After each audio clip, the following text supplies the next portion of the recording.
morning and thank you for joining us. Our morning outlook will focus on the dollar-yen, recent developments, and the potential impact on the markets. Let's hear from Greg in our trading room.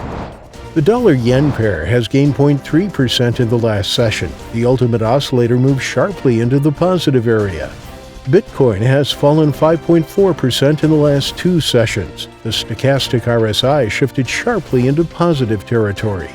The price of gold has fallen 2.3% in the last session. The Williams indicator shifted sharply into the negative zone. The price of crude oil has gained 1.3% in the last 3 sessions. The RSI has shifted into the positive zone.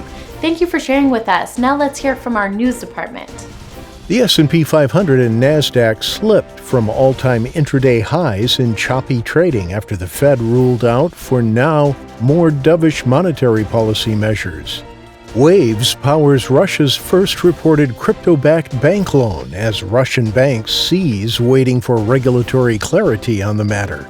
All attention was on the U.S. dollar overnight, which entered a general strategic retreat on currency markets, breaking many important supports in the G10 space. Thank you for this. Coming up, today's major economic events.